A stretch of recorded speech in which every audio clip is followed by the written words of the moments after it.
Noordewien. Mei Willem de Vries. Kom verder.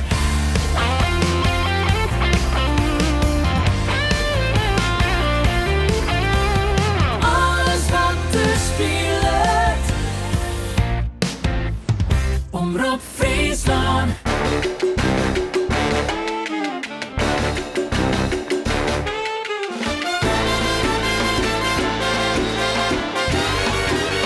Dit is Noordewien.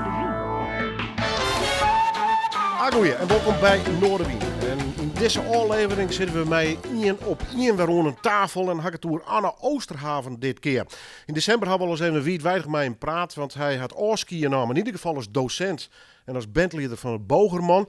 Maar hij stopt het net met de muziek en hij draait al zo lang bij, net alleen als muzikant en componist, maar ook als productie. Meewerker van al die evenementen, dat ik dacht, we kunnen nog wel eens even trop praten, maar dan benam ik hoe de muziek. En natuurlijk komen de talenten van Bogerman en het hele onderwijs naar voren. Anna, leuk dat je best. Welkom. Ja, Willem, jongen, hartstikke. Ja, leuk, nice keer. Ik ben benieuwd, was met jou je vrije worst. Ja, en ik ben benieuwd, was de one-words. Dat gaat het altijd dan, hè? Dat krijgen we los. Kom maar op. Standaard vraag eigenlijk altijd, onder mensen die ik hier om tafel ga in het Omroepcafé, hoe is het met die? Best, dik in water. Goed zo. We gaan net op corona hebben. Nee. Dit is mijn sabbatical. Piep. Ik ben stoppen, maar bogen maar op 1 augustus. Nou ja, liets 40 hier. En ja, nou ben ik ree om oren dingen te doen. Nou, in deze wereld duurt het nog te hard op dit moment. Dus ik jou meer rest deel en dat is wel fijn. Dus tijd om naar muziek te harken en vooral ik tijd om een soort boeken te lezen. Dat is redelijk passief. Kist dat? Ja, dat ken ik heel goed. Want toen komst Dat naar de boeteverhoord waarin je dit altijd wel bezig is, maar een boek lezen is die del ja. Ja, dat ken ik heel goed. Goeie vrienden van mij verbazen hadden daar altijd door. Dat beeld wat ik oproep van bewegelijk en ADHD'er en weet ik het wel net wat ik altijd biljet heb, dat ben ik net. Ik lees graag een boek en ik net niet maar het protten. Maar muziek doet wel iets met mij. Dus als ik, dat muziek roept bij mij onder andere enthousiasme op. En nog tonnen dingen. Nou ja, dat zeggen mensen dan. En dat deel ik graag met andere mensen. Geen probleem voor mij. Maar te toch even weten, wat voor boeken lees dan graag? Ja, jongen, dat is heel verschillend. Kijk, ik krijg een heel project. Hoe Goethe die in bijgeleeks, dat interesseert het niet. Maar ik heb, mijn zoon zei mij, wij lezen dus altijd een soort, maar wij vinden dat ook de hele Harry Potter zitting als lezen moesten, want die ik nooit dient. Dus ik heb vanaf 1 augustus heb ik alle Harry Potter boeken achter elkaar lezen. Nou, dat is maar een voorbeeld. En ik ga me nou dwalen met Wittgenstein bijgeleeks, dus dat is wel heel wat oors. Dus ik ben wel veel verraad dat het om lezen gaat. Ja, zo Harry Potter, wat boeit die daarin? Nou, dat is moet goed luisteren. Dat is natuurlijk een fenomenaal epos. Mij boeit benamen hoe je als schreeuwer, misschien ook als componist, want een schreeuwer moet een taalbroek, hè, maar natuurlijk ook zo'n een compositiemaatje. En als die een boek in je begint, dan ben je natuurlijk benijd hoe houdt dit ergens op. Dat wist ze zelf ook net. Maar toch wist ze het ergens. Want toen juist hoe alle lijntjes in het laatste boek bij elkaar komen. Nou, dat conceptuele, dat gruttere denken. Bijna het wiskundige. Hè? Ja, dat vind ik fantastisch. Ik snap ook wel dat de Harry Potter-serie net voor een man van 63 skreun is. Maar daar kan ik wel doorheen stappen. Ja. Maar dat is... Lees dat dan echt dan gewoon noffelijk onderuit en dan kiest hij verliezen in die verhalen? Of ben je dan al wel heel erg analytisch dan bezig? Ik moet wel bekennen dat ik dan toch wel benamen een analytische lezer ben.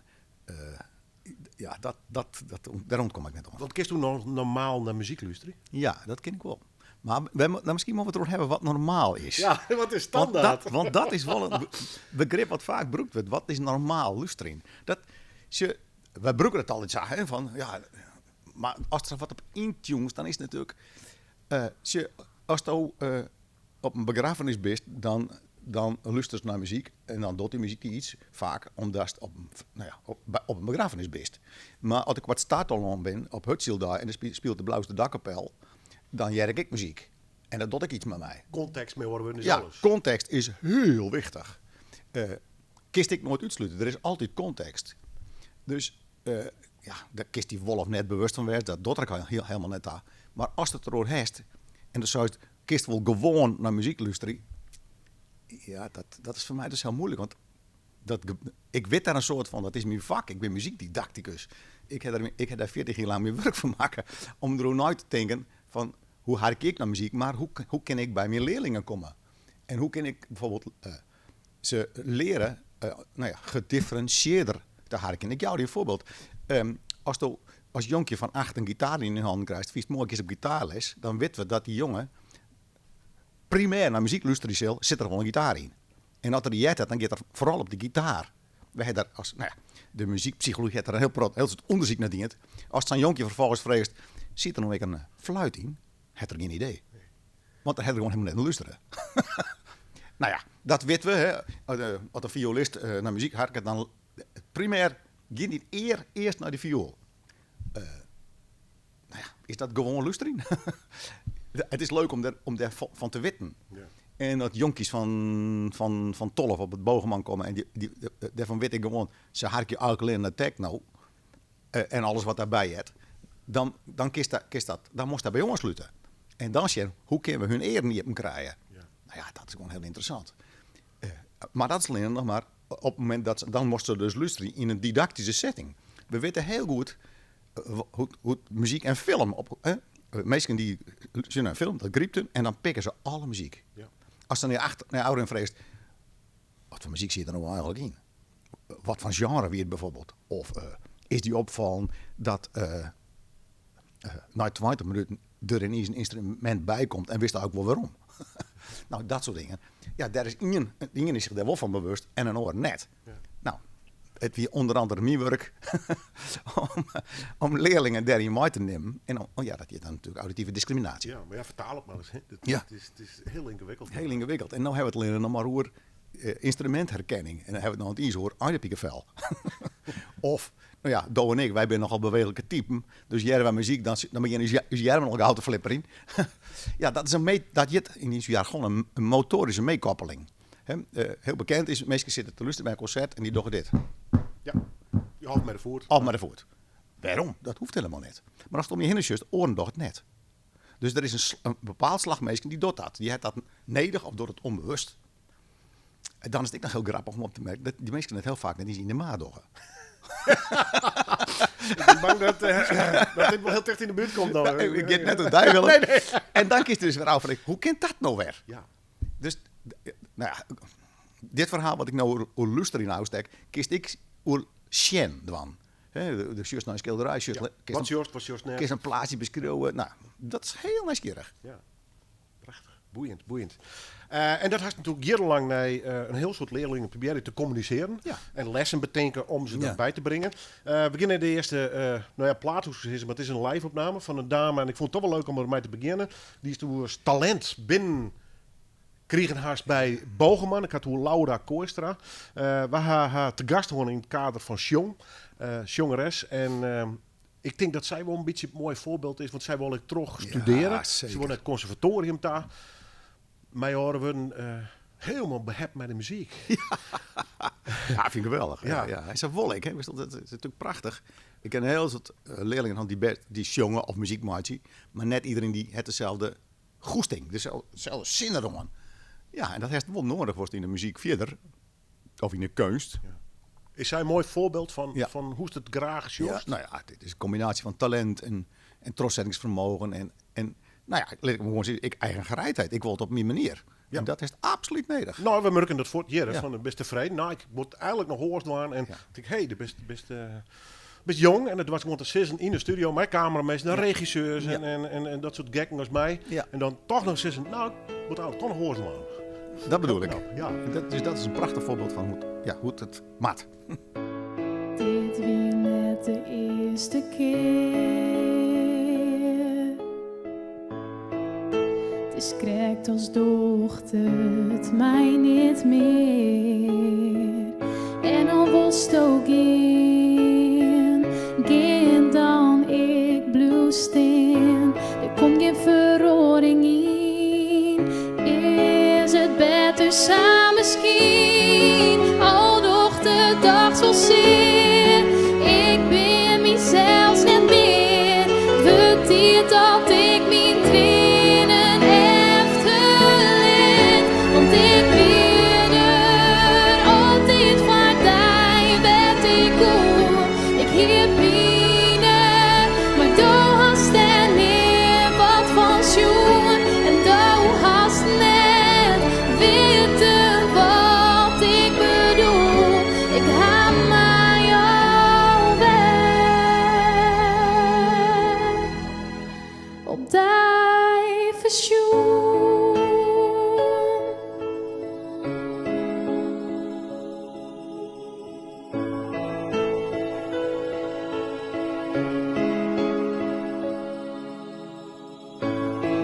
zoist als toen mij kist. Maar du wist net wat ik ben. Het is al te laat. We zijn aan het eind van ons begin. Ik voel het voor ons, maar het gaat zo altijd keert. Doet ik die nodig hier en door mij alleen geleerd. Al doch de dag wel zeer, ik ben mezelf net meer. Het verteert dat ik mijn trainen efterleef, want ik weet er altijd van die werd ik goed. Ik hier binnen, maar du hast en meer wat van schoen en du hast net weten wat ik bedoel. Ik haal mij al weg.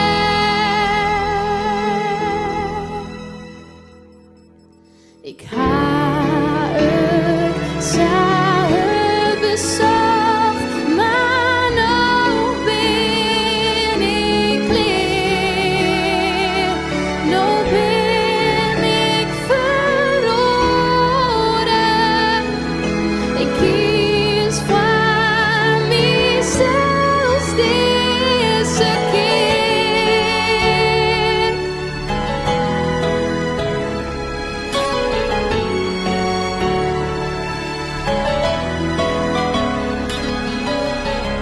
Want ik weet er altijd van die werd ik goed. Ik hier binnen, maar du hast en meer wat van schoen.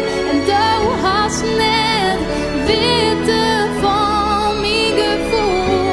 Ik ken nou van mijn eigen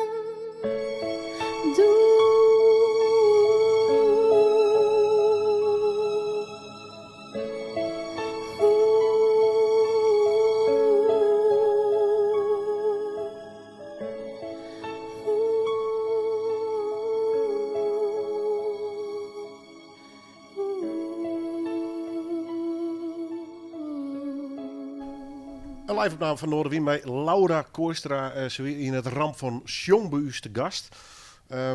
Ja, Sjong is natuurlijk dat festival. Dan kun je meedoen, dat is Middelburg Squalieren. Een beetje raar voor Ronnek. De voorrondes winnen wel, de finale net. Toen hebben ze ook nog van een clip. Gaan ze een aantal winnaars uitroepen.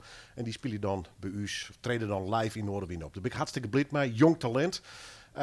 Ik bedoel het echt met grootst mogelijke respect, maar je komt een snottaap binnen en die weet wat ze wil. Dat is deels ik bluff, denk ik aan. maar ik denk, wauw, wat voor ervaring had deze jonge dame al meekregen. En dan kom ik bij die, want toen had ze aan die andere kant zitten. Ja, nee. Ongelooflijk, deze dame sprakeloos. Deze dame bluft net. Nee. Deze dame is wat ze is. En dat, die is bij ons op Scalenkam. Vanuit de Bregenklas bewust. Ik wil naar Bogerman. Ik wil in die Bogerman Big Band. Ja, en dat maatje zei wie. Dat zit in de holle. Die hebben natuurlijk op de basisschool in de lege geen al een soort van muziek dient. Hebben natuurlijk al van op het muziekschool in Snits ik muziekleshand. En die komen dan iets aan, zo'n optioneel gespreid bedje te lonen. En die komt toch alle audities, want er binnen natuurlijk dan nog 14, 15, 18, 20 famkes die ik als zangeres willen willen. Zij wordt het. Nou, dat kist wel jaren, zij kent het echt. Maar dan komt het, hè. 30 optredens per jaar. Studio's in. Dus van oude Bregenklas, het klas 2 zet ik nog bij de bogies zongen. Het zijn famke op een hele natuurlijke manier ondervinding opdient. En nou is het net meer een famke, die is een prachtige jonge vrouw. Ja, nee, absoluut. Maar en ik wil ook al zeggen, bedoel ik, maar bof, je ben ik. Ja, dus die maken dat weer. En wij hebben elk jaar hebben we natuurlijk hebben we dit soort leerlingen. Mooi weer die oude is, dat wil ik ook zeggen. Maar een kwestie van bagage maar aan dus. Ja, dat is wel wat. Juist die ervaring, optreden, nog een keer optreden. Ja, elke keer maar in de studio staan, 10 keer door nee. Ja. Dat de bewijs van spreken, dat denk ik van, nou, ik stop je acuut. Ja, dat goed, dat is wij gingen want ik ben natuurlijk stap op Bogerman, maar het idee weer gewoon net lullen maar poetsen. Dus elke week repeteren en een heeg tempo van nummers, dus net wieken op hetzelfde nummer. Nee, nummer. En de dames gewoon op snuit die belly. Waar is die hebben repetitie, dan kiest het nummer. En dat is een als dat net die wiermakkest, dan wist het, there is exit. Ja. En dat hij net zo streng afzag. Ik bedoel, dat klinkt nou alsof ik de boeman weer, maar dat is weer het level wat Elsen niet verwachtte. De big band accepteerde het net, wat mevrouw daar mooi voor zit in het jurkje en het nummer net koer. Nee. Dat is dus kijk, volgens mij is het bij voetbalteams, ik zou bij het goed rint, dan moet mijlkoor wordt er een level creëerd. En daar is net onder. En dan heb ik natuurlijk het voordeel dat ik dat jarenlang diend heb. Dus zij stiet op de schouders van een eigen lerares Janneke Brakels. Die wie ik jonger is bij de Big Band. Ja, en als dat wist hij niet in Holland, dan denk ik bij jezelf, wow, je moet nou maar aan de bak. Nou, dat is kist jaren. Ja, leuk hè. We leven in een andere tijd. Er is een grote discussie, hoe ga je maar om? Wel is de grenzen in de sportwereld. Ja. Is er een enorme discussie, golf, loskwam. Terecht, vind ik. Ja. Hoe ver ga je? Ja. Die grens, waar leidt die ergens, in de muziek? Van waar is het nog Sanfamke helpen en waar is het... Daar zie je daar zie je nijtocht hard. Altijd. En dat komt gewoon op die paard. Hè. Ja. Hij de proto. Ja, zeker. Wij hebben een soort, Janneke en ik, maar Laura en ik, we hebben een soort gesprek aan hand. Oer van, waar steen ik nou? En zal ik wel net naar een conservatorium, naar hokkerconservatorium begin ik. Daar is ik nog een heel gesprek. Ja. Gesprekken met ouders. Want er zijn twee dingen op zijn minst. Nee, drie. Er is talent, of onlis. Dan gist naar zo'n vervolgsschool, dus een kunstopleiding. Want dan kiest die bijgelijks ik nog wel dwan. Dus na 4 jaar hier, altijd goed die het slag is van het conservatorium. En dan is het 21, 22. En hoe dan verder? Ja. Dan is die studie dus op. Ja. Nou, daar moet wel goed aan uitdenken. Ik heb nooit uw leerlingen 8 leers. Best maar doen. Toen maar, komt wel klaar. Nee, daar hebben we goede gesprekken over gehad. De wist waar ze in al heeft in welke wereld? Eigenlijk heb ik altijd gezegd, ik zou het net doen. Zo. Ja, en dan moesten ze komen. Ja, komt u maar. Ja. Komt u maar. Ja, waarom zou je dat willen? Dat is een beetje drukker dus. Ja, dat het zin druk komt. Ja, en dan uit de mem komen, of mijn zus, of mijn lerares. Ja, en dan komt het wel. Ik heb erg gestimuleerd om vooropleiding te doen, dus net direct. Nou ja, Laura, die is taalitten direct in het eerste jaar van Zwolle. Dat is een compliment, hè? Top. Maar toch hebben ze, door dat nou net, pak die vooropleiding erbij. Dan heeft het 4 jaar conservatorium. Dat is niet waaigooid. Dat is investeren in die talent. Nou, dat hoor. Ja. Dat dienen we. Even, want die tijd leven weg. Ja. We zien we al die Ruud vergrutten, blablabla. Snijden naar België, wat had dat nummer? Wol instudeerd. Ja. Denk stel wel eens een van get dit net de 4 of de 6, dan ben je net te volle onder druk of niet? Ja, nou, ik stel hem gewoon. Ja, daar hebben we het vanzelf voor hand. En ja. Wel lijst de grens. Ja, nou, ik weet wel dat er leerlingen bij vind. Die hebben wel eens aan, ja, die oren die roept ik maar wat. Ik neem de telefoon even op. Het lijkt mij ingewikkeld. De best enthousiast, de bedoelst het goed. Ja. Die intenties geen enkele twijfel. Maar we leven in een tijd, daar wordt nou naar jongen. Ja. Van hoeveel druk lezen jullie bij die benen op de schouders? Ja, is dat per persoonlijk weer verschillend? Ja, dat is per situatie verschillend. Het is het 16 flow. En op een gegeven moment de discussies beginnen van hoeveel optredens dost per jaar. Hoe zwier maken ze die optredens? Hoe heeg luisteren ambities? Ik weet dat natuurlijk, ben zelfs nooit alleen geweest. Mijn collega's dienen het. Ik weet best wel eens een keer dat ik toch even, nou, dit hier we toch even net wat moeten. Dit wie te vol in deze periode. Want dan moet ik nog proefwerk maken worden. Hè. Het is een squalorkest. Ja. Maar het geldt net als mij voor alle jeugdbeoefeningen, als het nog bij theaters is. Die talentvolle band, die moeten wel wat presteren. We zijn misschien wel eens wat te vieren gewoon. Maar er stiet ik wat jenoer. Ik vind dat je jonge mensen net oervregen moeten, maar je moet ze constant bieden. En dan moet ik best wel eens eventjes en nou presteren bliksem. Ja. Want het letter is in het leven niet net altijd vanzelf. Dus ja, het is skipperen in West, maar... Dat bedoel ik. Het is heel ingewikkeld om daar met te skipperen. Ja, ja en inschatten werd dat talent luid. Ik bedoel, als je denkt, nou, maar deze dame die kent dat wel, dan door ik het wel tevreden. Ja. Maar kijk, moest toch niet, dit geven we net aan. Elke keer weer maatwerk. Nee, maatwerk. Ja. Dus dan komt het op een hele oording. Want de band bestaat net alleen uit een zangeres. Ik bedoel, hij staat bijvoorbeeld 4 trompetisten of 6 trompetisten staan. En ik heb een leuk nummer uitgezocht. En ik weet ook dat die hege D er gewoon eigenlijk net op zit, dit hier. Omdat de leerling die het goeie is slagen. Ja. Dus dan denk ik, dan moet ik het arrangement ombouwen. Want ooit wordt zo'n leerling ongelukkig. Elke keer slagen het net, ambassuur kapot, het helemaal geen zin. Dus nummer van het repertoire of, wat ik altijd deed, herarrangeren.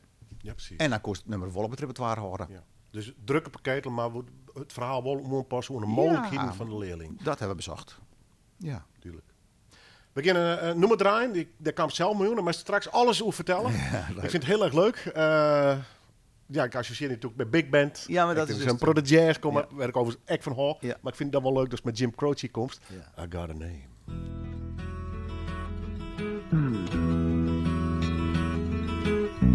Like the pine trees lining the winding road, I've got a name, I've got a name.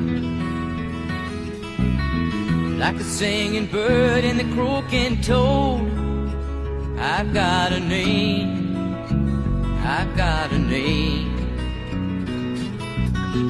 And I carry it with me like my daddy did, but I'm living the dream that he kept here. Moving me down the highway, rolling me down the highway, moving ahead so life won't pass me by.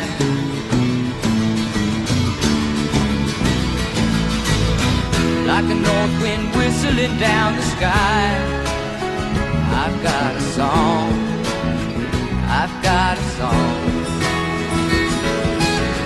Like the whippoorwill and the babies cry, I've got a song, I've got a song. And I carry it with me and I sing it loud. If it gets me nowhere, I go there proud.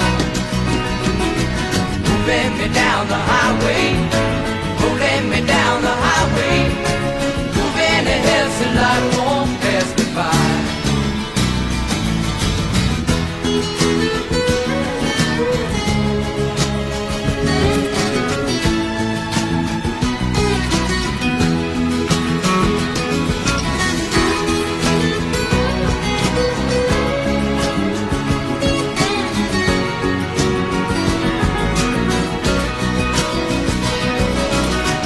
And I'm gonna go there free. Like a fool I am and I'll always be. I've got a dream, I've got a dream. They can change their minds but they can't change me. I've got a dream, I've got a dream. Oh, I know I could share it if you want me to. If you're going my way, I'll go with you. Moving me down the highway, rolling me down the highway, moving ahead so life won't pass me by. Moving me down the highway, rolling me down the highway, moving ahead so life won't pass me by.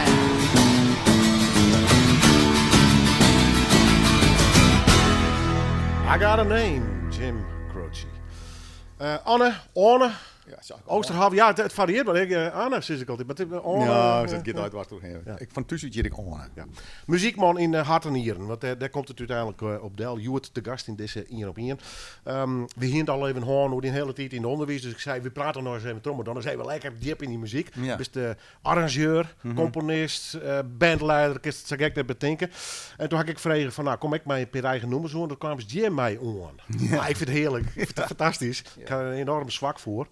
Het is echt wel de 70s touch. Ja. Meer stemmigheid, zit wat strikjes onder. Nou ja, dit binnen de clichés. Maar lees nou eens uit wat daar Nou, in die man, in die muzikant, dan eens zijn nummer omspreekt. Nou, dan vrees je mij, neem maar 1 of 2 nummers. Maar dat ik nou dwan. Als 63 bent, dan heeft natuurlijk een hele bagage van muziek in die.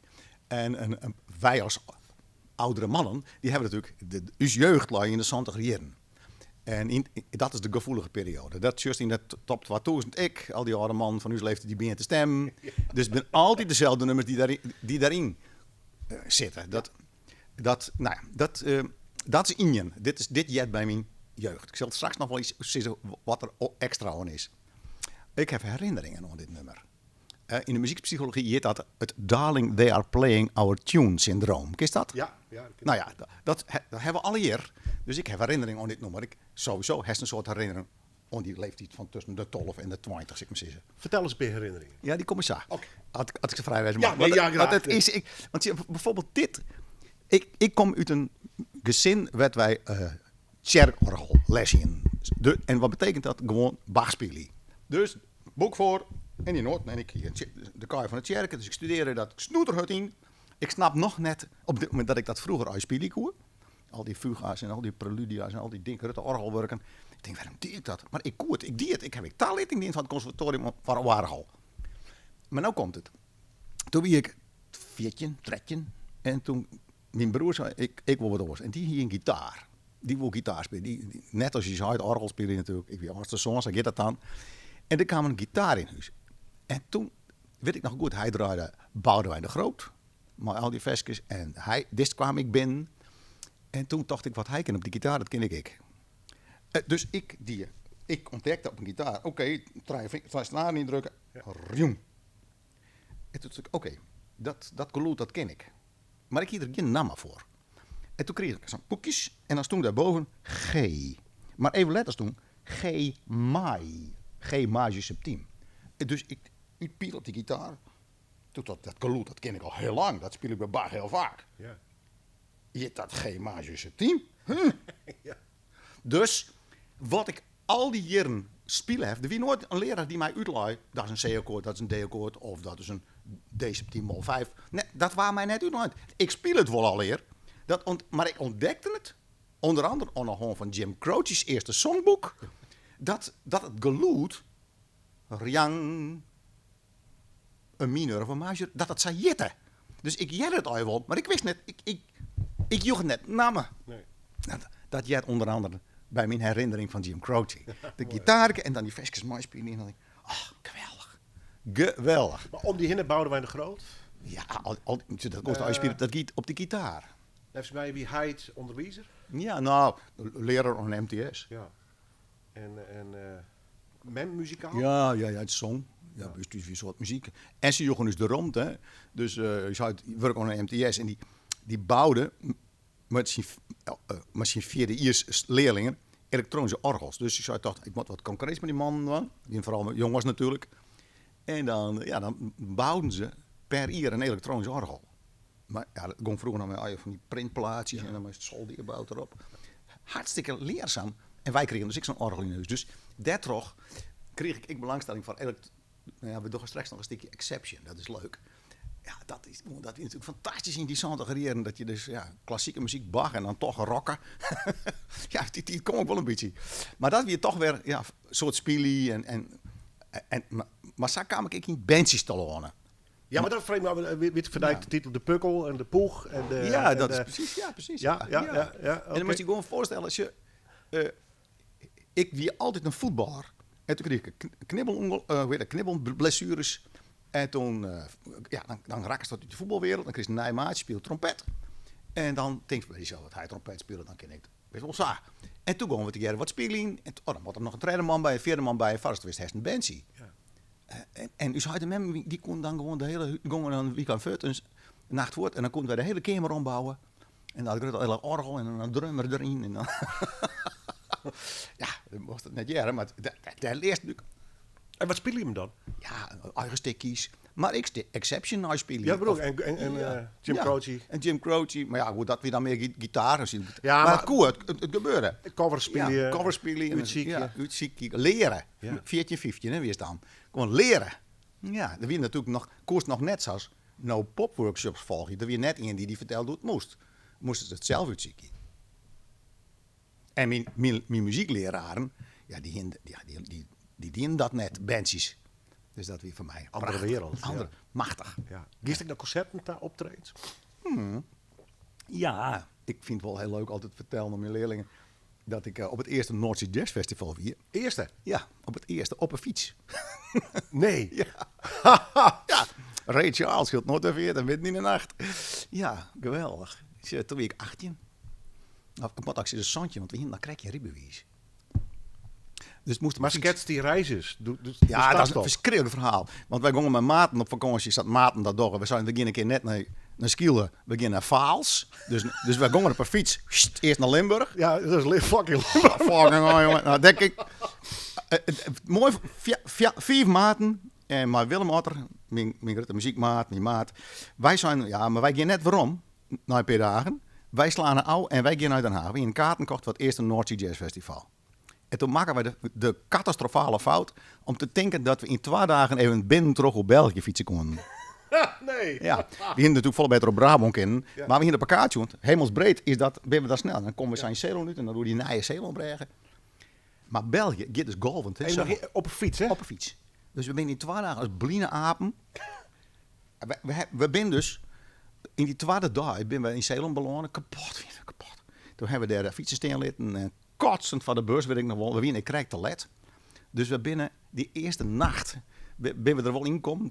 Nou, bij de gratie van die zegt waarvan die sneu jonkies er voor de kassa staan. Dus die man had dus er al wat heel inlitten. De oren daar moesten we de kaarten alsnog kepen. Bij het kaartenbureau, die gingen we dan net, die moesten ze toen al gewoon ophellen. Die gingen we bestelden. Internet wie er natuurlijk ook net. Maar we gingen dus ik in slieplak. We sliepen gewoon in Scheveningse bosjes, boeten. In het park. Ja. Nou, mooi verhaal. Nee, rock'n'roll. Rock'n'roll. Maar gewoon, wij moeten naar het Noordse Jazz Festival. Ja. Dat weer gewoon geweldig. Maar dan komt ze binnen. Ja, nou ja, dan wist gewoon net was jazz natuurlijk. Nee. Maar dat is natuurlijk, nou die hier met Skrekkel doet. Weet je alles. Ja, maar ik jazz in allerlei stilen. Weet je wel, dat is al je leren verkennen. Ik kom net echt geen idee van jazzmuziek weer. Dus dat moest het zelf leren, wat akkoordschema's weer en proberen een beetje te improviseren. En dus platen opzetten.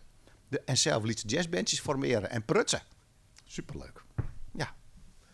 Exception. We beginnen een harkje. Ja. En straks het verhaal.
Exception. Ja, dit is al even van Noorderwien.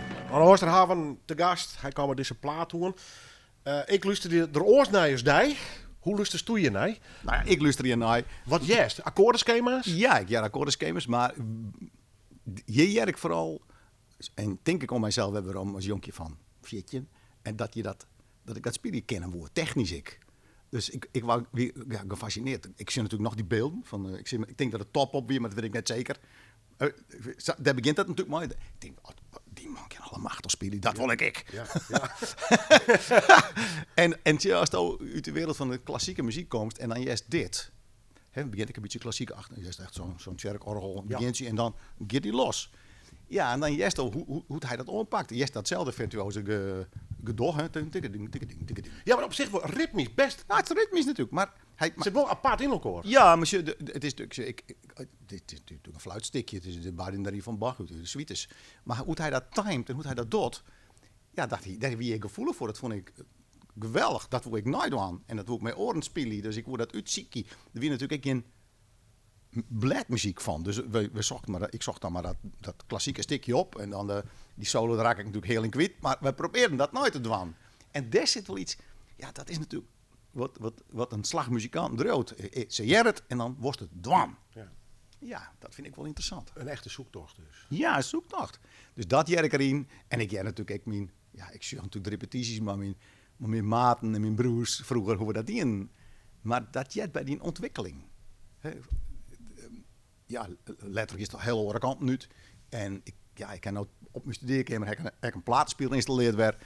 En wat is er leuker om de muziek, om die nou weer op te zetten, die stou draaide toest 14 wist en 15 en 16. En ja, dat is gewoon, dat is fantastisch. Want dan juist, nou weet ik wat ik jer. Als het nou om akkoordschema's gaat, of om maatwisselingen, of om instrumentaties. Maar dat ik doe, jer ik het alleen nog maar en kook er niks mee. Ja. En dat gaat, om dat dicht te krijgen, ja, dat is wel heel leuk, ja. Maar slaat die fantasie, mijn oren ben ik dan eigenlijk altijd weer op hol? Nou ja, dan denk ik Want wel ik denk dat dat een beetje is. We gingen toen begin van de even wat is gewoon luisteren? Gewoon luisteren is misschien wel dat is luisteren en dat het verder. Dat is die Deljaan kist, maar slaat die verbeelding voor op hal dan? Ik denk altijd direct van wat kenker mij. Ja. Maar dat is net alleen nog maar. Ik denk, dat zoeken we weer eens broeken kennen. Wat is dat eigenlijk interessante muziek, hè? Ik ben bij Gelieks. Ik luister op dit moment de LP's van Yes, waarom? Wow, dat is echt fantastisch, is het al. Nou ja, dat is gewoon hele complexe muziek. Die spelers ik net even niet wat rijden nou, maar gewoon dat ik daar als jonkie toch fascineerd wie. En daarna heb ik heel lang net LP's eruit, want ja, dat gaat langzaam voort en die muziek zakt het voort. En nou komt het weer waarom. En dat denk ik, ja, dat is toch wel ernstig interessante muziek. Ja. Oh, dat is wel mooi te zeggen. Ernstig, ja. Wat is daar uiteindelijk, bist u meer arrangeur dan componist? Hoe maakt het zin? Ja, als het nou waarom zit wel. Ik heb best wel een soort versjes maken van cabarets en ik heb ook wel, ik heb ooit was het Friese Songfestival woont, de tweede editie, lied je het net. Dus ja, dat ken ik wel. Maar ja, ik wil eigenlijk net een artiest worden. Ik wil van de klasse, ik hoor dingen doen en ik toch bij mezelf kies net alles. Dat is ongezond. Ja, dus daarna kwam ik een prot met orkesten te werken. Ja, en dan moet er muziek wezen. Dus ben ik wel heel erg een arrangeur worden. Prima. Ja. Is dat leren? Maar is dat oorsje? Maar is dat dankzij die analyses al leren oppakken? Hoe werkt dat? Nou, dat kist. Nou is het natuurlijk een vak op het conservatorium. Arrangeren, minimaal een uur. En kist dat ik echt. En dan kist die geen ontwikkeling. Maar doet wij in huis die op het conservatorium zitten. Over de NPA Ljouw, het wil ik nog helemaal klam nemen. De Muziekpedagogische Academie. Bestiert het vak net. Nee. Dus ik heb gewoon de Amerikaanse boeken van Henry Mancini en zo heb ik besteld. En dat is natuurlijk. Dat heb ik zelf gewoon die. Ik denk, is dat zo? Jerk dat? Hoe doet hij dat nou even technisch? Ja, als het 4 saxofoons heeft, dat je het dan voice, eerst alt-bovend waren alt, eronder. Maar hoe ken dat nou? Ja, drop 2, drop 5, de kennis zelf nog denken. Nou, dat binnen dus manieren om bepaalde sounds te maken zien. En dat heb ik mezelf eigen maken. Ja. Door de 4 gitty-kennis, want je bent nou in muziek inhoudelijk, had het nou eigenlijk hoe? Ja. Best ook met producties bezig, mixen en dat soort zaken? Nee, ik heb een kar maken. Jaren lieden al om de studio's te litten wat het is. Het is wel leuk om te vertellen dat ik kwam hier bij Omroep Friesland binnen. Doet we nog natuurlijk bij het park zitten in de stad. Hè? Ja. En daar waren benefestkes opnamen bij Gleeks. En ik wie de eerste die mijn Atari-computer bij hem in de studio kwam. Dat is bezienswaardigheid. Ja, doe je dat natuurlijk. Dus ik moest Intussen Goudburg, hè? ja, daarop. Dus ik nam dat ding mee en ik dus thuis. Was hem nog? Moet ik even denken. Dan moet ik echt niet meer naar de rotzooi. Ja, hè? Ik heb een heel soort voor die troep. Ja, nog. zo'n hok vol... Ja, jongen, verschrikkelijk. oh, nee, Nou, dat vrees ik dan nou. Ja. Dus doe zie ik in de producties. Dus dan maken ze dus arrangementen van vestjes. Dan maken het natuurlijk wat. En dan nam ze dat hele ding onder de heren takken mooi. En dan kwamen ze hier in de studio. Ja, en dan waren dat ding presenteren. Dan de stekkers erin stutsen. En dan het enige wat ik die weer druk op enterknop. en dan gaat het nummer rollen eruit. Dat aan de ene kant is dat natuurlijk fantastisch. Want dat is handig en snel. En dat scheelt een soort in de productie. Aan de andere kant hier natuurlijk... hallo, daarvoor dienen we maar bandjes gewoon live spelen met team. Dat weer doen wel een rare ontwikkeling. Want ja, toen is het gewoon de twaspjalt. Hè? Ik bedoel, aan de ene kant zei die computers er wel helemaal niks. En wat van de muzikanten gaan. Ja, die discussie is helemaal voorbij. Want elke productie is natuurlijk voor een apart computer, van een apart live. Ja, zelfs, net meer. Zelfs analoog begint digitaal, maar het analoog en dan wordt het digitaal. Dus die discussie is helemaal voort. Ja. Maar ik heb dus... Ja, zo oud ben ik dan, zeg maar zeggen. Ik zie me nog maar dat taartje binnenkom. En dan, iedereen eromheen. En zo kan dat. Ja, leuk. Dus toen produceerde ik thuis. Maar later dacht ik, en lees Jan, en een soort spielie. En ik voor orkesten schreeuwen. Dan was de generalist. Ja, dan was het... En die moest het wijzen dus. Nou ja, te volle. En dan moest ik een beetje denken, waar ben ik het beste in? Dus waar kan ik het beste mooi? Van mij persoonlijk, mijn hypotheek betellie. Ja. Maar ik, daar heb mijn vrouw van de oren. Dus ik heb een aantal dingen lezen. Ja, is lastig, hè? Ja, is lastig. Ja. En ik wou een beetje van, kwam ik meestal zien die gewoon volle battery in. Ik denk, die moet ik helemaal niet om beginnen. Petto, chapeau, ik kom wel bij. Ja. Zo. We gaan een nummer draaien. Sir Duke.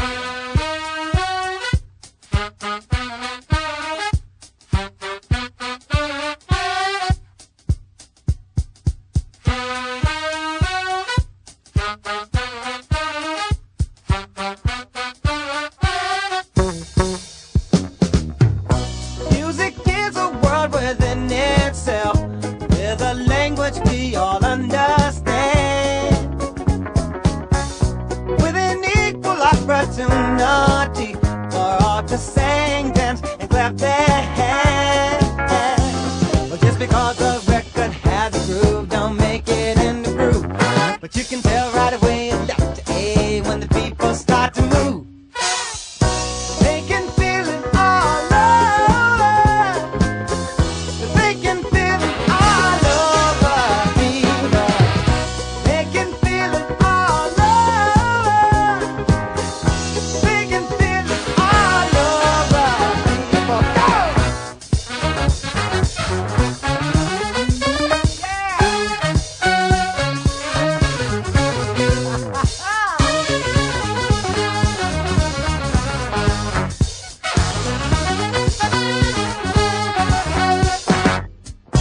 Music knows it is and always will be one of the things that life just won't quit.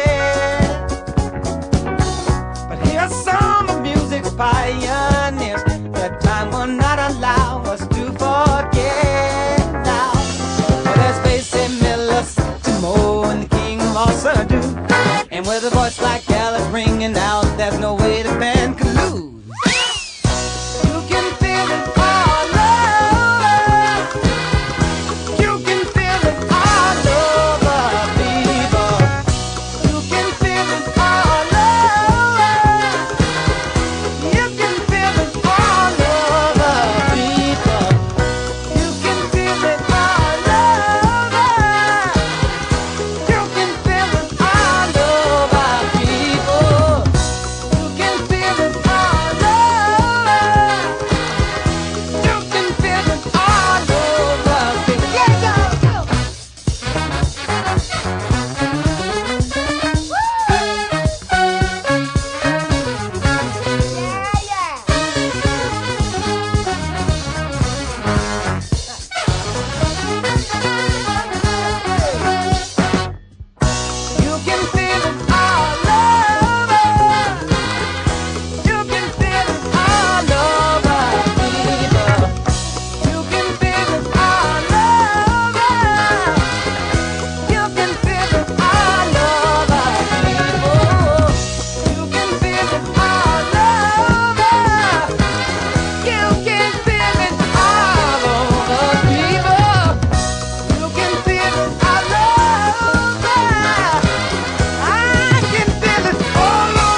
Duke, ja, absoluut. Klassieker natuurlijk. Jaren 20. Ja.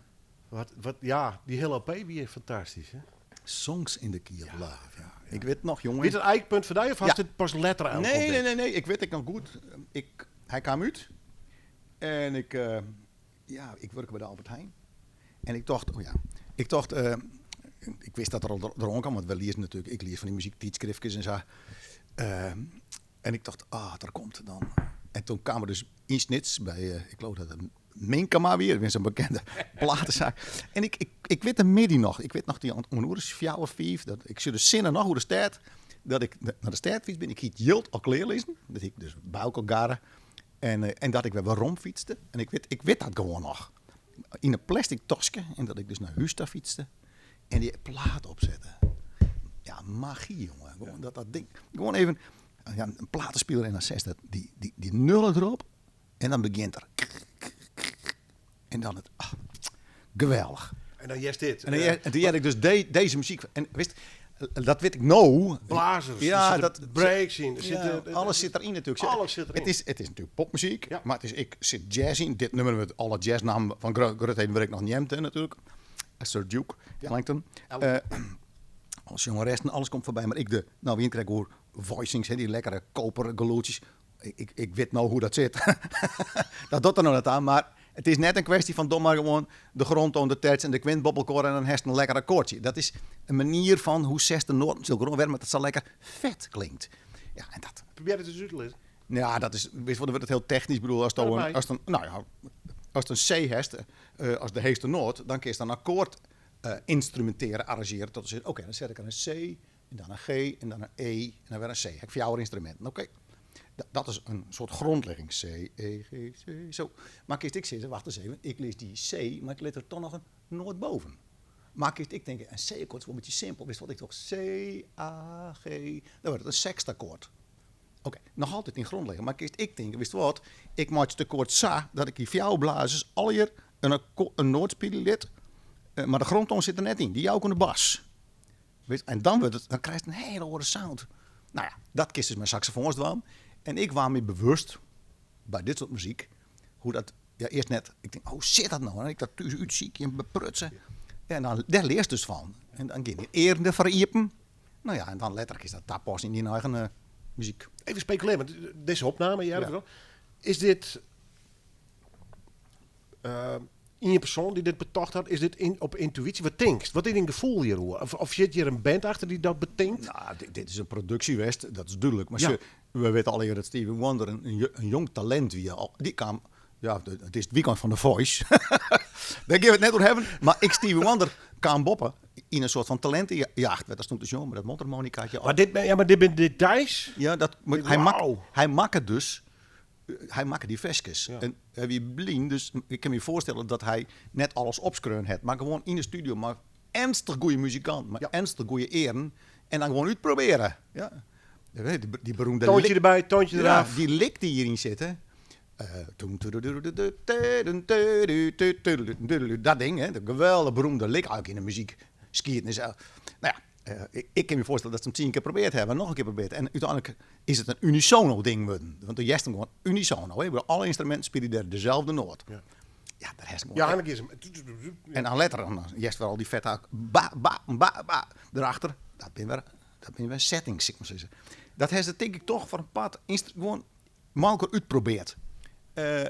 En dan zitten er een paar jongens bij mij knettergoeie eer en die zeggen, dit houden we vast. Ja, maar dat fascineert mij dan weer, want ik ben nog helemaal een boetesteen daarin. Van, ik ga nu natuurlijk die studioproces, ik wil eens wat meemaken met bands en muzikanten. Ergens just dan op een gegeven moment, en dat is voor mij magie, omdat ik geen muzikant ben, er ontsteert iets tussen die mensen vaak, de productie en de muzikanten, en nou is clear. Ja. Dat moment, dat vind ik fascinerend. Daar snap ik helemaal niks van. Nee, maar goed. Is dat een gevoel? Ja, dat laatste stukje West-Oorenhest, wanneer is het clear? Dat is een soort. Het is misschien nooit clear, maar. Nee, maar dat kist wel eens hebben maar van vet. En dat denk dat is een soort understanding. Ja, klopt. Dat vind ik het magisch. Het werd ik als niet-muzikant nooit om mezelf. Dat die blik van het is goed zo. Het is goed zo. Ja. Ja, maar dit. En dan was de details nog wel een meidje, maar de basis zit dan. Dat vind ik zo. Hast je dat moment vaak gewoon of net? Ja. Ja, dat heb ik heel vaak bij. Gewoon als de sticker. Dat lijkt het mij Geweldig. Ja, dat is ook heel fijn. Ja, en dat kist dus hebben maar muzikanten als een bandje. Dat kist hebben maar ik heb het heel fijn. Ik bij die zelf, denk ik. Ja, hoe krijg je gewoon jongens om 11 uur tot kleren. Dan heeft hij Het hele jaar lang knoeien en Ja, dan knoeien. knoeien. Walnet en ineens. Dan denk ik heb hem. Paf. En dan grinst even vet. Houdt een bierkoop. Van een jong. En dan denk ik, nou nog 1 keer jaren. En dan heel vaak heb ik hand van, ach nee. Ja. Niet goed. Maar ik yes, dit is hem. Kleer, net meer rondkomen. Nou ja, tot is maar wegbestik. Nou ja, oké. Vol tonnen weer al. Ja, Willem, dat is ik. Dat is ik zo. Ja. Maar dat zult hier ik ongeveer. Dat ken het ons. Ja, dat is fantastisch. Het maakproces. Ja. Rekken die dat nog het meest misschien? Het creëren? Ja, nou ja. Ik luister altijd naar deze muziek. De energie wil ik jaren. En die zit hier evident in. Dit is jeugdig elan. Maar ik jerk naar de productie natuurlijk. We kennen al jaren dat de drums geloeden nou oors binnen als in de 70 jaren. Als een voorbeeldje. Ja, ik kan alleen nog al een boom opzetten. Hoe klinken de snare-drums door de jaren in? Bij geleaks. Ja. Dan heb collega's die daar helemaal... Ja, maar kijk van binnen. En dan kist het hebben over de snare-drum zelf. Maar kist het ik hebben over de compressieapparaten die erop zitten. En nou ja, het is een wereld, zeg maar zeggen. Ja, dat neem ik mij, of dat heb ik in mij als ik luister. Dat kan het missen. Hoe luistert u bijvoorbeeld naar een Brechtje van Dijk bijvoorbeeld? Ja, die maakt het interessant. Hele nieuwsgierige muziek. Ja, nee, ik begin er net voor niks hoor. Ik vond het belangrijk. Dat is, die kist heel goed. Ja, een leerling van mij. En precies. Ja, ik. Maar ja. Even zo'n Brechtje van Dijk. Die weer landelijk bij de VPRO had ze een stuk schreven. Mei of Fatwa Hoen. Ja, bij links. Ja, maar ik Fatwa Hoen. Ja, dat is heel nieuwsgierig. Dus ik vind... Wat is muziek? Muziek is de definitie is vaak is gewoon georganiseerd geluid. Ja. Dus als je luid organiseert, dan wordt het interessant. Ik bedoel, als het door gewoon piepen, dan piept het er. Maar als ik het 3 keer toch, piep, piep, piep, piep, piep, zie je, nou wordt het muziek. Ja. En ja, dan kan ik genieten van hele moderne muziek. Die net, als je Stevie Wonder, uiteindelijk is dansmuziek. Uiteindelijk wordt je erop bewegen. Gewoon dansmuziek. Als je Jim Croce neemt, dat zijn luisterliedjes. De singer-songwriter. Het is net de bedoeling dat daarop eens te dansen. Nee. Een heel soort betierde jazzmuziek, wie ik gewoon dansmuziek. En later is dat steeds sophisticated geworden. En ja, wij hebben in West-Europa vanzelf de ontwikkeling dat het is pas echte muziek als je er deftig van zitten gaat. Ja, het elitaire. Dat is een ontwikkeling van 200 jaar West. En daar heb ik al een heel dure concertgebouw verdeeld zetten. En daar tuigen we enorm volle orkesten mee op. Prima. Ja. Heel mooi. Maar trijk van de wereld doet het net zo, hè? Die gaat heel oors met muziek om.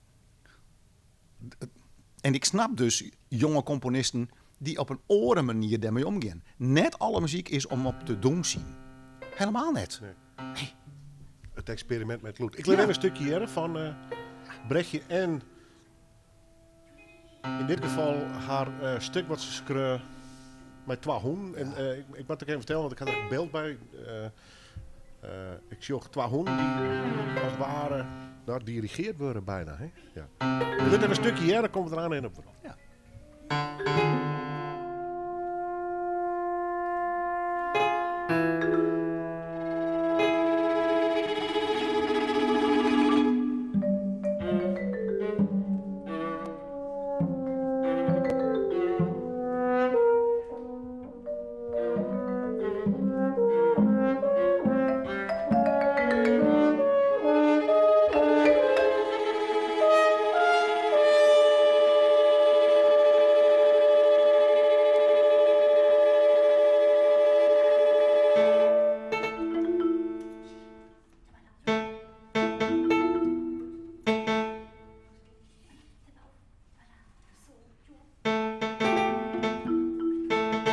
When Howling Doesn't Work. Brechtje van Dijk.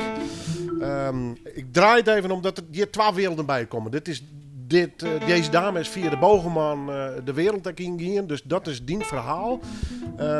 Dit is ook het verhaal van, ik vergelijk het maar even bij dat schilderijtje met een Karel Appel verder in de morgen flikkerd had en werd in de helft van de beschavingstijd.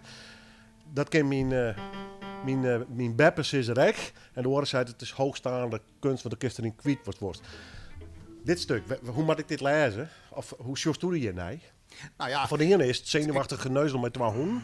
En van de andere is het geniaal. Wat is het? nou ja, zenuwachtige neuzel of geniaal, dat vind ik net zo'n scherpe chinstelling, per mijn telemo. Nee. Ik zou krijgen al herst muziek om op te doen, bij Gelijks, herst muziek om uit te luisteren, zittend. Dat ben met 2 mogelijkheden. Maar een hele bekende manier van muziek consumeren is muziek opzetten en erbij werken. Een nog bekendere manier is muziek opzetten en er doorheen praten. Dat heb ik al 4 posities. Oké. Dit is een stuk muziek. Dat krijgt pas weerde. Moest er niet voor stil voor zitten. Moest je erop concentreren. Wat gebeurt hier? En het roept naast auditieve dingen op. Die verstaan moest ik broeken. Wat jerk je nou? En waarom? Wat we natuurlijk net doen, als we aan het oudwasking binnen op bijgelijk een klusje doen, dan is die muziek gewoon ondersteunend bij een activiteit. Arbeidsvitaminen. Dat is een vorm. Deze muziek is echt bedoeld om tegenover nou was jest. En oké, hoe toevallig is nou eigenlijk was het jest? Want dan lult er gewoon terug in. Maar het is ooit wel makkelijk maar een bepaalde bedoeling. Hek het nog iets over verschillende doenstijlen, want dat maakt ik nog uit. Het is best wel correct. Deze muziek roept vragen op. Daar moest maar beginnen. Dus net oudwaski en maar gewoon, daar zie je. 2, kist er dieper op in. Ja, wat is lood? Nou ja, dat kist je, het piepet. 3, als ik lood structureer, wat docht het dan met mijn hersenen? Dit roept bijvoorbeeld een muziek-esthetische vraag op. Wat is mooi? Heel ingewikkeld thema. Fascineert me enorm. Want het is... standaard denk je bij leerlingen is altijd... Ze beginnen al, ik zet een stuk muziek op. Wat vindt hij van? En dan is de reactie... Vindt niks of vindt mooi. Ja. Dat is eigenlijk wat meest kan broeken. Dus primair... Vindt niks of vindt mooi. Dan probeer ik te zeggen... Ja, maar daar ben ik nog wel andere manieren om erop te reageren. Kies bijvoorbeeld, ik zeg ze... Ik jer een viool. Kies bijvoorbeeld, ik zeg ze... Het genre wat ik jer is funk. Als naar deze muziek harkest, dan kiest hij dus Alfred eerst. Want ik begin er nog maar even van u dat de meesten het beeld net zeggen. Wat jer ik je nou? En hoe is deze muziek tot stand gekomen? Waarom is deze muziek tot stand gekomen? En welke loeden vind ik mooi en welke loeden vind ik net mooi? Ja, dat is wat deze muziek onder andere oproept. En dat vind ik heel nieuwsgierig. Dan kom ik nog op wat mensen altijd een waarom brengen. Ja, maar het moet die right zien. Dat is ik weer, maar dat is ik een heel interessant thema. Want is dat dan bang van de muziek worden? Of de bekende, ik krijg de train van die negen? Of nog bekender, krijg ik een piekenvel? Daar kist wel een heel soort toesissen. We weten bij Gelijks dat mensen krijgen trainen in negen van muziek. Heel vaak, als er een omstandigheid is. Dus context. Dus er is verdriet en dan komt het muziekje erbij. En dat roept het dan op. Dat die trainen komen. Nou ja, wordt het heel interessant. Komt het nou van een muziek dat die trainen komen? Dus is het de muziek die kwaliteit? Of luistert dat in die muziek? Ja, welke richting? Wel Westjes, nou ja, dat is een heel lang verhaal, maar interessant om naar uit te denken. Ja. Nou ja, dat zit dus bij deze muziek. Ik krijg van deze muziek net direct een piekenvel. Maar dat is misschien helemaal de bedoeling net van deze muziek. Het is de zoektocht dus. Het is de zoektocht. Want ja, waar heb je muziek voor? Nou goed, dat heb ik nog krijg uit. Heel soort functies. En dit is er in ieder geval heel wichtig. Want hier exploreren we nieuwe woorden van klank. Hoe komt zo'n dame binnen? Want ik bedoel, ze is nog steeds heel hartstikke jong. Ja. Het is een fanatieke sportster, begreep ik, uit haar verhaal. Ja. Die gaat dan uiteindelijk onderhaal, maar ja, dit is een beetje jazzachtig. Het hoeft voor mij net in hockey, maar experimenteel met een aantal muzikanten. Komst in een volgens mij is het hier in Amsterdam, in het eigenbouw bij de VPRO, Vrije Geluiden. Ja. Hoe had Saar in zich ontwikkelen terug dit avontuur rond een keer? Want de kisten van Fine was, maar dit is niet niks. Om daar steen te gaan mijn aantal muzikanten die van die verwacht je om mij een verhaal te komen. En dit is een jonge dame, hè? Ja, maar dat vind ik ongelooflijk. Moet je je voorstellen, dan moet ik toch even waarom... Zij maakt dus wel een verhaal aan. Ja, er komt Ik krijg erbij ik doe nog maar even dat ik nog op boven mijn werkje, maar zo wie het. Op 4 uur VWO komen ze mij binnen en vanuit les in je moet ze bij mij nooit denken hoe lood. En dat kist ook alleen maar want trocht ik te dwan. Dus al heel gauw krijg je een opdracht, maak je een compositie van 1 minuut, maar alleen maar dissonanten. Dus, Oké. ja. Dus net de vraag van, vind ik het mooi, krijg ik er een piekenvel van? Nee, Het moet schuren. het kan me niks schelen, maar ik wil constructie. Ik wil gewoon zien dat er hier is een stukje geluid, komt er een stukje geluid, komt dat stukje geluid waarom we krijg hand hebben, maar iets erbij. Dus dan zit het los van orenfuncties als douchen of lekker doorheen lullen of wat dan ik maar. Ja. Gewoon constructie van luid. En dat bouwen, dan draai je hierop. Dus als het ook bij mij draai je 6 VWO verlist en denkt ik wil wat met muziek, dan heeft het bagage. Ja. Nou, sommigen die beginnen dat net, die beginnen wat doorstuderen, maar zoals Brechtje, ik heb gewoon in die draaien, want zij kregen er ideeën hoor. Zij dacht, wow, ik kan natuurlijk kunnen studeren, ik kan iets in de sport, maar ik kan luid construeren. En dat is eigenlijk heel leuk. Zij blikte er dus iets. Ik heb haar kennelijk omsprutsen. Maar zij hier dat in haar, dat talent. Kijk als Karmiet als voorbeeld. Ja, en dan gaat de ene dus, zeg maar zeggen, deze kant uit. Maar Laura, we hebben maar begonnen, die wordt jongeres. Allebei dus supergoed. Ja, dat is het verschil. Ja.